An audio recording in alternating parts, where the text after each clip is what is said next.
ಈ ತಾಲೂಕಿನಲ್ಲಿ 10 ವರ್ಷದಿಂದ ಯಾರಿಗೂ ದುರಸ್ತಿ ಸಿಕ್ಕಲಿಲ್ಲ, ಸಾಗುವಳಿ ಚೀಟಿ ಸಿಗಲಿಲ್ಲ. ಒಂದೊಂದು ಎಕರೆಗೆ 1 ಲಕ್ಷ ರೂಪಾಯಿ ತಾಲೂಕು ಕಚೇರಿಯಲ್ಲಿ ವಸೂಲಿ ಮಾಡ್ತಾ ಇದ್ದಾರೆ. ಅಯ್ಯಪ್ಪ ಬಂದಿದೆಯೇನಪ್ಪ? ಸವ್ಯ ಮಾಡ ಅಯ್ಯಪ್ಪ. ಅಯ್ಯಪ್ಪ ಬಂದು ಪಡುಕೋಟೆ ಅಯ್ಯಪ್ಪನೇ 2 ಲಕ್ಷ ಕೊಟ್ಟಿದ್ದಾನಂತೆ ತಾಲೂಕು ಆಫೀಸಲ್ಲಿ 1 ಎಕರೆಗೆ. ಇದು ನಮ್ಮ ಕಾಂಗ್ರೆಸ್ ಸರ್ಕಾರ ಕೊಡ್ತಾ ಇರೋಂಥ ಒಂದು ಜನೋಪಯೋಗಿ ಕೆಲಸ. ಗ್ಯಾರಂಟಿ ಕೊಡ್ತೀವಿ ಅಂತೇಳಿ ಎಲ್ಲದ್ರ ಮೇಲೂ ಬೆಲೆ ಜಾಸ್ತಿ ಮಾಡಿ ಎಲ್ಲರ ಜೋಬ್ಗೂ ಕೈ ಹಾಕಿ ನಿಮ್ಗೆ 2,000 ಕೊಡ್ತಾ ಇದ್ದಾರೆ. ಆದರೆ ಕುಮಾರಣ್ಣವರು 2 ಲಕ್ಷ 3 ಲಕ್ಷ 4 ಲಕ್ಷನ ಕೋಟಿಗಟ್ಟಲೆ ಸಾಲ ಮನ್ನಾ ಮಾಡಿಕೊಟ್ರು ನಿಮಗೆ.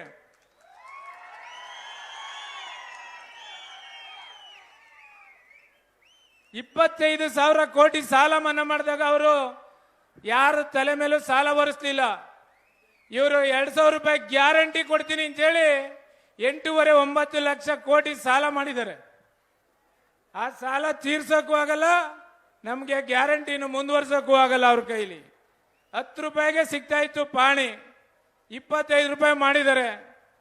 ರಿಜಿಸ್ಟ್ರೇಷನ್ ಫೀಸ್ನ ಜಾಸ್ತಿ ಮಾಡಿದ್ದಾರೆ. ನಿಮ್ಗೆಲ್ಲ ಗೊತ್ತಿದೆ. ನೋಂದಣಿಕಾರಿಗೆ ರಿಜಿಸ್ಟರ್ ಆಫೀಸ್ಗೆ ಹೋದ್ರೆ ನಿಮಗೆ ಎಷ್ಟು ಖರ್ಚು ಬರ್ತದೆ ಅಂತ ತಮಗೆಲ್ಲ ಗೊತ್ತಿದೆ. ಅದೇ ರೀತಿ ಈ ತಾಲೂಕಿನಲ್ಲಿ ನಿಮ್ಗೆ ಇನ್ನೊಂದು ಅಚ್ಚರಿಯ ವಿಚಾರ, ವಿದ್ಯಾಭ್ಯಾಸದಲ್ಲಿ 10ನೇ ಸ್ಥಾನಕ್ಕೆ ಹೋಗೈತೆ ನಮ್ಮ HD ಕೋಟೆ ತಾಲೂಕು ಜಿಲ್ಲೆನಲ್ಲಿ. ಅದ್ರ ಕಡೆ ಶಾಸಕರು ಗಮನ ಕೊಟ್ಟಿಲ್ಲ. ಎಜುಕೇಶನ್, ಮಕ್ಕಳಿಗೆ ಎಜುಕೇಶನ್ ಕೊಡ್ತೀವಿ ಅಂತ ಹೇಳ್ತಾರೆ. ಎಜುಕೇಶನ್ 10ನೇ ಸ್ಥಾನಕ್ಕೆ ಹೋಗೈತೆ ಜಿಲ್ಲೆಯಲ್ಲಿ. ಮೊನ್ನೆ ಪ್ರೆಸ್ ಮೀಟ್ ಅಲ್ಲಿ ಹೇಳಿದ್ದಾರೆ ತಾಲೂಕಲ್ಲಿ ಡ್ರಗ್ಸ್ ಅವಳಿ ಜಾಸ್ತಿ ಆಗದೆ ಅಂತ. ಡ್ರಗ್ಸ್ ಎಲ್ಲಿಂದ ಬತ್ತಪ್ಪ?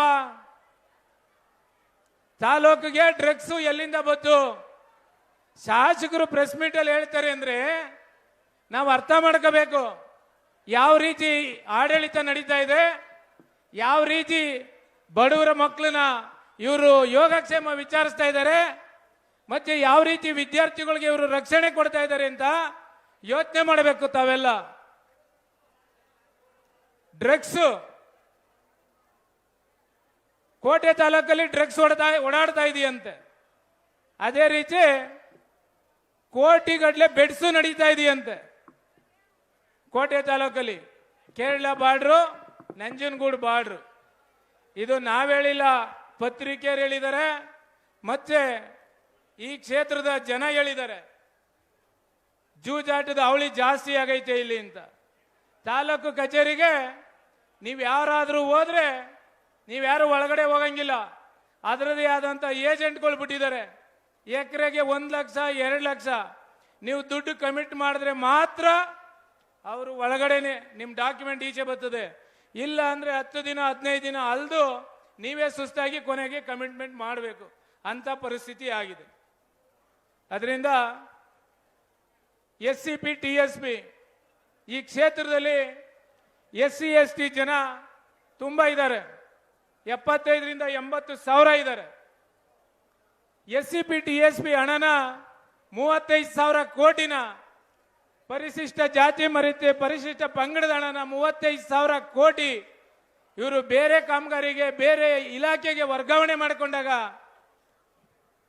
ಡಾಕ್ಟರ್ ಬಾಬಾ ಸಾಹೇಬ್ ಅಂಬೇಡ್ಕರ್ ಅವರು ಕೊಟ್ಟಂತ ಸಂವಿಧಾನದ ಅಡಿಯಲ್ಲಿ ಇಲ್ಲಿ ಗೆದ್ದಿರ್ತಕ್ಕಂಥ ಮೀಸಲಾತಿ ಕ್ಷೇತ್ರದಲ್ಲಿ, ಮೀಸಲು ಕ್ಷೇತ್ರದಲ್ಲಿ ಗೆದ್ದಂತ ಶಾಸಕರು, ಈ ಕ್ಷೇತ್ರದಲ್ಲಿ ಗೆದ್ದಂತ ಲೋಕಸಭಾ ಸದಸ್ಯರು, ಇವರಿಬ್ರು ಸುಧಾ ಚಕಾರ ಎತ್ತಿಲ್ಲ. ಮೊನ್ನೆ ಬಡ್ಜೆಟ್ ಮುಂಚೆ SC ST ಶಾಸಕರು ಮುಖ್ಯಮಂತ್ರಿಗಳಿಗೆ ಒಂದು ಮನವಿ ಕೊಟ್ರಂತೆ. ಈಗ ನಮ್ಮ ಪರಿಶಿಷ್ಟ ವರ್ಗ ಪರಿಶಿಷ್ಟ ಪಂಗಡದ ಹಣನ ನೀವು ಯಾವುದೇ ಇದಕ್ಕೆ ವರ್ಗಾವಣೆ ಮಾಡ್ಕೋಬೇಡಿ ಅಂತ. ಸುಮ್ಮನೆ ಅದು ಇವ್ರು ಯಾರು ಲೆಟ್ರ್ ಕೊಡ್ಬೇಕಾಗಿರಲ್ಲ ಮುಖ್ಯಮಂತ್ರಿಗಳಿಗೆ, ಸದನದಲ್ಲೇ ಮಾತಾಡಬಹುದಾಯಿತು. ಇವ್ರಿಗೆ ಯಾರು ಸದನದಲ್ಲಿ ಮಾಡಿ ಸದನದಲ್ಲಿ ಮಾತಾಡೋ ಮುಖ್ಯಮಂತ್ರಿಗಳ ಮುಂದೆ ಮಾತಾಡೋ ಧೈರ್ಯ ಇವ್ರಿಗೆ ಯಾರು ಮಾಡಲಿಲ್ಲ. ಒಂದೇ ಒಂದು ಲೋಕಸಭೆ ಚುನಾವಣೆಗೋಸ್ಕರ ವಾಲ್ಮೀಕಿ ನಿಗಮದಲ್ಲಿ 97 ಕೋಟಿ ಹಣನ ಎಲೆಕ್ಷನ್ಗೋಸ್ಕರ ಲೂಟಿ ಮಾಡಿಬಿಟ್ರು. ಪರಿಶಿಷ್ಟ ಪಂಗಡದ ನಿರುದ್ಯೋಗಿಗಳಿಗೆ ಉದ್ಯೋಗ ಕಟ್ಕೊಳ್ಳುವಂತ ಬಡವರಿಗೆ ಮೀಸಲಾಗಿದ್ದಂತ ಹಣನ 97 ಕೋಟಿನ ಎಣ್ಣೆ ಅಂಗಡಿಗೆ, ಪೆಟ್ರೋಲ್ ಬಂಕ್ಗೆ, ಗಿರ್ವಿ ಅಂಗಡಿಗೆ, ಕೊನೆಗೆ ಮಹಾರಾಷ್ಟ್ರಕ್ಕೂ ಕಳಿಸ್ಕೊಟ್ಬಿಟ್ರು. ನಮ್ಮ ನಾಗೇಂದ್ರನವರು ಜೈಲ್ಗೂ ಹೋಗಿ ಬಂದ್ಬಿಟ್ರು. 97 ಕೋಟಿ ದುಡ್ಡುಗೋಸ್ಕರ, ಅದೊಂದು ಲೋಕಸಭೆ ಸೀಟ್ಗೋಸ್ಕರ ಸುಮ್ಮನೆ ಸುಳ್ಳು ಹೇಳಿದ್ರು. ಈ ಕ್ಷೇತ್ರದಲ್ಲಿ SC/ST ಮೀಸಲಾತಿ ಇರೋದ್ರಿಂದ, ನಮ್ಮ SC/ST ಜನ ಜಾಸ್ತಿ ಇರೋದ್ರಿಂದ ನಿಮ್ಗೊಂದೇ ಒಂದು ಕೊನೆಯದಾಗಿ ಹೇಳಕ್ ಇಷ್ಟಪಡ್ತೀನಿ. ಕುಮಾರಣ್ಣವರು ಬಿಜೆಪಿ ಪಕ್ಷದೊಂದಿಗೆ ಸೇರ್ಕೊಂಡ್ರು, ಮೀಸಲಾತಿಗೆ ತೊಂದರೆ ಆಯ್ತದೆ ಅಂತ ಹೇಳಿದ್ರು. ಯಾರು ಮೀಸಲಾತಿಗೆ ತೊಂದರೆ ಕೊಡ್ತಾ ಇರೋದು? ಇವತ್ತು 340-350 ಜನ ಸೆಂಟ್ರಲ್ ಅಲ್ಲಿ ಅಧಿಕಾರ ಇದ್ದಾಗ, ಕಳೆದ ಬಾರಿ ಬಿಜೆಪಿ ಪವರ್ಫುಲ್ ಗವರ್ಮೆಂಟ್ ಇತ್ತು, ಅವತ್ತು ಸುಧಾ ಅವರು ಸಂವಿಧಾನದ ಕಡೆಗೆ ಕೈ ಹಾಕ್ಲಿಲ್ಲ, ಸಂವಿಧಾನ ಬದಲಾಯಿಸಲಿಲ್ಲ. ಇದು ಬಿಜೆಪಿ ಬಿ ಟೀಮು ಅಂತೇಳಿ ನಮ್ಮ ಪಕ್ಷದ ಮೇಲೆ ಇಲ್ಲ ಸಲ್ಲದ ಆರೋಪನ ದೇವೇಗೌಡ ಅಪ್ಪಾಜಿಯವ್ರ ಮೇಲೆ, ಕುಮಾರಣ್ಣವ್ರ ಮೇಲೆ ಇಲ್ಲ ಸಲ್ಲದ ಆರೋಪ ಹೊರಿಸ್ಬಿಟ್ರು. ಜಾತ್ಯತೀತ ಜನತಾದಳ ಪಕ್ಷ ಈ ಕ್ಷೇತ್ರದಲ್ಲಿ, ಅಣ್ಣೂರು ವಿಧಾನಸಭಾ ಕ್ಷೇತ್ರದಲ್ಲಿ 500 ಜನ ಇಲ್ಲ ಮುಸಲ್ಮಾನರು. ಅಂತ ZP ಕ್ಷೇತ್ರದಲ್ಲಿ ದಳದ ಕಾರ್ಯಕರ್ತರು ದಳದ ಚಿಹ್ನೆ ಮೇಲೆ ಒಬ್ಬ ಮುಸಲ್ಮಾನ ಮಹಿಳೆಯರನ್ನ ಚುನಾವಣೆ ಜಿಲ್ಲಾ ಪಂಚಾಯತಿ ಕ್ಷೇತ್ರದಲ್ಲಿ ಗೆಲ್ಲಿಸಿ ತಗೊಂಡೋಗಿ ಜಿಲ್ಲಾ ಪಂಚಾಯತ್ ಅಧ್ಯಕ್ಷರನ್ನು ಮಾಡಿದ್ರು. 500 ಜನ ಇರಲಿಲ್ಲ ಆ ಕ್ಷೇತ್ರದಲ್ಲಿ. ನಿಖಿಲಣ್ಣ, 500 ಜನ ಆ ಕ್ಷೇತ್ರದಲ್ಲಿ ಇರಲಿಲ್ಲ. 2 ಹಿಂದೂಗಳು ನಿಂತಿದ್ರು, 1 ಮುಸಲ್ಮಾನರು ನಿಂತಿದ್ರು. ನಾವು ತತ್ವ ಸಿದ್ಧಾಂತ, ಪಕ್ಷದ ತತ್ವ ಸಿದ್ಧಾಂತ ಮತ್ತೆ ನಾಯಕರ ಆದೇಶ ಅಂತ ಹೇಳಿ ಮುಸಲ್ಮಾನ ಮಹಿಳೆಗೆ ಮತ ಕೊಟ್ಟು ಅವ್ರನ್ನ ಗೆಲ್ಲಿಸಿ ಜಿಲ್ಲಾ ಪಂಚಾಯತಿ ಅಧ್ಯಕ್ಷರನ್ನ ಸಾರಾ ಮಹೇಶಣ್ಣವರು, ಮಹದೇವಣ್ಣವರು, ಅಶ್ವಿನ್ ಕುಮಾರ್ ಅವರು, ಜಿಲ್ಲೆಯಲ್ಲಿರೋ ಎಲ್ಲ ನಾಯಕರು ಸೇರಿ ಅವ್ರನ್ನ ಅಧ್ಯಕ್ಷನ ಮಾಡಿದ್ರು. ಅದೇ ರೀತಿ ನಮ್ಮ ಕ್ಷೇತ್ರದಲ್ಲಿ ಮತ್ತೆ KR ನಗರ ಕ್ಷೇತ್ರದಲ್ಲಿ ನಾಮದಾರಿಗೌಡ ಸಮಾಜ ಇದೆ. ಆ ಸಮಾಜಕ್ಕೆ ಒಂದು ಅಧಿಕಾರ ಕೊಡಬೇಕು ಅಂತೇಳಿ ಅವ್ರನ್ನೂ ಸುಧಾ ಜಿಲ್ಲಾ ಪಂಚಾಯತ್ ಅಧ್ಯಕ್ಷರನ್ನು ಮಾಡಿದ್ರು. ನಮ್ದು ಜಾತ್ಯತೀತ ಜನತಾದಳ ಪಕ್ಷ ಹಿಂದೆ ನಾಗರಾಜಣ್ಣವರು ಯಾವ ಪಕ್ಷದಿಂದ ಇಲ್ಲಿ MLA ಆದ್ರು? ಚಲುವೈನವರು ದಲಿತ ಸಮಾಜದ ಬಲಗೈ ಶಾಸಕರು, ಅವ್ರು ಯಾವ ಸಮಾಜದಿಂದ ಆದ್ರು? ಯಾವ ಪಕ್ಷದಿಂದ ಆದ್ರು? ನೀವೆಲ್ಲ ಅರ್ಥ ಮಾಡ್ಕೋಬೇಕು.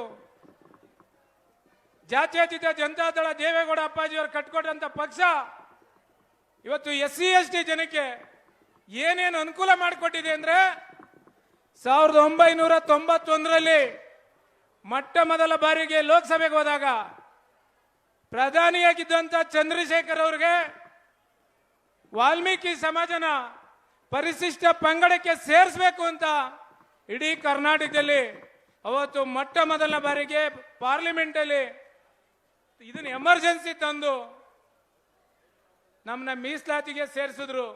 ಚಂದ್ರಶೇಖರ್ ಅವರು ಪ್ರೈಮ್ ಮಿನಿಸ್ಟರ್ ಆಗಿದ್ದಾಗ ಅದನ್ನ ನಾನು ನಮ್ಮ ಪಕ್ಷದ ನಾಯಕರು ಮಾಡವ್ರಿ ಅಂತಲ್ಲ, ಇದೇ ಕಾಂಗ್ರೆಸ್ ಪಕ್ಷದ VS ಉಗ್ರಪ್ಪನವರು ಈಗ ಒಂದು 10 ದಿನದ ಹಿಂದೆ ಪ್ರೆಸ್ನಲ್ಲಿ ಹೇಳಿದ್ದಾರೆ. ಅವ್ರಿಗೆ ಜೋರಾಗಿ ಹೇಳಕ್ಕಾಗ್ಲಿಲ್ಲ ಉಗ್ರಪ್ಪನವ್ರಿಗೆ, ಯಾಕೆಂದ್ರೆ ನಿಧಾನ ಕೇಳಿದ್ರು.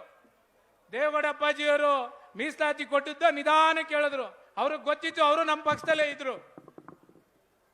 ಅದೇ ರೀತಿ ನಮ್ಮ ವಾಲ್ಮೀಕಿ ಸಮಾಜಕ್ಕೆ ಬೆಳಗಾಮಿಂದ ಹಿಡಿದು ತುಮಕೂರಿಂದ ಹಿಡಿದು ಮೈಸೂರುವರೆಗೂ ಜನರಲ್ ಕ್ಷೇತ್ರದಲ್ಲಿ ಮೀಸಲಾತಿ ಅಲ್ಲ, ಜನರಲ್ ಕ್ಷೇತ್ರದಲ್ಲಿ ಟಿಕೆಟ್ ಕೊಟ್ಟು ವಿಧಾನಸಭೆಗೆ ಕಳಿಸಂತ ಧೈರ್ಯ ಮಾಡಿದ್ದು ನಮ್ಮ ಜಾತ್ಯತೀತ ಜನತಾದಳ ಪಕ್ಷ, ದೇವೇಗೌಡ ಅಪ್ಪಾಜಿಯವರು, ಕುಮಾರಣ್ಣವರು. 94ರಲ್ಲಿ ಮೊಟ್ಟ ಮೊದಲನೇ ಬಾರಿಗೆ ಸತೀಶ್ ಜಾರಕಿಹೊಳಿ ಅವ್ರನ್ನ ಮಂತ್ರಿ ಮಾಡಿದ್ದು ದೇವೇಗೌಡ ಅಪ್ಪಾಜಿಯವರು. 2004ರಲ್ಲಿ KN ರಾಜಣ್ಣವ್ರಿಗೆ ಕಾಂಗ್ರೆಸ್ ಇಂದ ಟಿಕೆಟ್ ಕೊಟ್ಟಿರಲ್ಲ, ತಕ್ಷಣ ಅವ್ರನ್ನ ಕರೆದು ಜನರಲ್ ಕ್ಷೇತ್ರ ಬೆಳ್ಳಾವಿಗೆ, ನೀವು ಯೋಚನೆ ಮಾಡಿ, ಒಂದು ಪರಿಶಿಷ್ಟ ಪಂಗಡದ ನಾಯಕರನ್ನ ಜನರಲ್ ಕ್ಷೇತ್ರದಲ್ಲಿ ತುಮಕೂರು ಜಿಲ್ಲೆನಲ್ಲಿ MLA ಮಾಡುವಂತ ಧೈರ್ಯ ಮಾಡಿ ಅವ್ರಿಗೊಂದು ಅವಕಾಶ ಮಾಡಿಕೊಟ್ರು. ಅದೇ ರೀತಿ ನಿಮ್ಗೆಲ್ಲರಿಗೂ ಗೊತ್ತಿರ್ತಕ್ಕಂಥ ನಮ್ಮ ಪಕ್ಷದ ಮಾಜಿ ಶಾಸಕರು ದಿವಂಗತ ಚಿಕ್ಕಮಾದು ಸಾಹೇಬರು, ಅವ್ರಿಗೆ ರಾಜಕೀಯ ಕಾಂಗ್ರೆಸ್ನಲ್ಲಿ ಟಿಕೆಟ್ ತಪ್ಪಿ ಕಾಂಗ್ರೆಸ್ನಲ್ಲಿ ಅವ್ರನ್ನ ಸ್ವಲ್ಪ ಸೈಡ್ ಲೈನ್ ಆಗಿದ್ರು. ಅವಾಗ ಇಡೀ ಜಿಲ್ಲೆ ನಾಯಕರು ಕುಮಾರಣ್ಣವರು, ದೇವೇಗೌಡ ಅಪ್ಪಾಜಿಯವರು ವಿಧಾನ ಪರಿಷತ್ಗೆ ಆಯ್ಕೆ ಮಾಡಿದ್ರು. ವಿಧಾನ ಪರಿಷತ್ಗೆ ಆಯ್ಕೆ ಮಾಡಿದ್ಮೇಲೆ ಅವ್ರನ್ನ ಅಲ್ಲಿಂದ ಕರ್ಕೊಬಂದು 2013ರಲ್ಲಿ ಈ ಕ್ಷೇತ್ರದಲ್ಲಿ ಅವ್ರಿಗೆ ಟಿಕೆಟ್ ಕೊಟ್ಟು MLA ಮಾಡಿದ್ರು. ಈಗಿನ ಶಾಸಕರು ಇದಾರಲ್ಲ, ನಿಮ್ಮೆಲ್ಲರ ಪ್ರೀತಿಯ ಶಾಸಕರು, ಆ ಶಾಸಕರಿಗೆ ಹುಣಸೂರಲ್ಲಿ ರಾಜಕೀಯವಾಗಿ ಜಿಲ್ಲಾ ಪಂಚಾಯತಿ ಟಿಕೆಟ್ ಕೊಟ್ಟು ಅವ್ರನ್ನ ಫಸ್ಟ್ ಪ್ರಪ್ರಥಮ ಬಾರಿಗೆ ಆಯ್ಕೆ ಮಾಡಿದ್ದು ಇದೇ JDS ಪಕ್ಷ. ಆದರೆ ಈ ಕಾರ್ಯಕ್ರಮ ಮಾಡಕ್ಕೆ ಇಲ್ಲಿ ಸಲ್ಲದ ಕೆಲವು ಕಾಣದ ಕೈಗಳೆಲ್ಲ ಕೆಲಸ ಮಾಡ್ದವು. ಇಲ್ಲಿ ಇವ್ರಿಗೆ ಜಾಗ ಕೊಡಬಾರ್ದು, ಇಲ್ಲಿ ಸ್ಟೇಜ್ ಹಾಕಕ್ಕೆ ಕೊಡಬಾರ್ದು ಅಂತೇಳಿ 2 ದಿನ ನಮ್ಮ ಪುರಸಭೆಯ ಚೀಫ್ ಆಫೀಸರ್ ಸುರೇಶ್ ಕುಮಾರ್ ಅವರು ನನಗೆ ಒತ್ತಡ ಇದೆ ಸರ್, ಅರ್ಥ ಮಾಡ್ಕೊಳ್ಳಿ, ನಾನು ಏನು ಮಾಡಲಿ, ನಾನು ಕೊಡಕ್ಕೆ ಆಗ್ತಾ ಇಲ್ಲ ಅಂತ ಹೇಳಿದ್ರು. ಅದನ್ನ ಜವಾಬ್ದಾರಿನ ನಮ್ಮ ಜಿಲ್ಲಾಧ್ಯಕ್ಷರಿಗೆ ವಹಿಸಿದೆ. ಜಿಲ್ಲಾಧ್ಯಕ್ಷರು ಜಿಲ್ಲಾಧಿಕಾರಿಗಳಿಗೆ ಮಾತಾಡಿ ಆ ಕಾರ್ಯಕ್ರಮನ ಇಲ್ಲಿ ಯಶಸ್ವಿ ಆಗಲಿಕ್ಕೆ ಜಿಲ್ಲಾಧಿಕಾರಿಗಳು ಮತ್ತೆ ನಮ್ಮ ಜಿಲ್ಲಾಧ್ಯಕ್ಷರು ಇದಕ್ಕೆ ಕಾರಣ. ನಿಮ್ಗೆಲ್ಲ ಗೊತ್ತಿದೆ ಇದು ಹೆಂಗಿತ್ತು ಕಾರ್ಯಕ್ರಮ, ಇದು ಹೆಂಗಿತ್ತು ಜಾಗ ಅಂತ. ಅದರಿಂದ ಈಗ ನಿಮ್ಮನ್ನೆಲ್ಲರನ್ನ ಉದ್ದೇಶಿಸಿ ನಿಖಿಲ್ ಕುಮಾರಸ್ವಾಮಿ ಅವರು ಮಾತಾಡ್ತಾರೆ ಅಂತ ಹೇಳಿ ನಾನು ಮಾತು ಮುಗಿಸ್ತೀನಿ.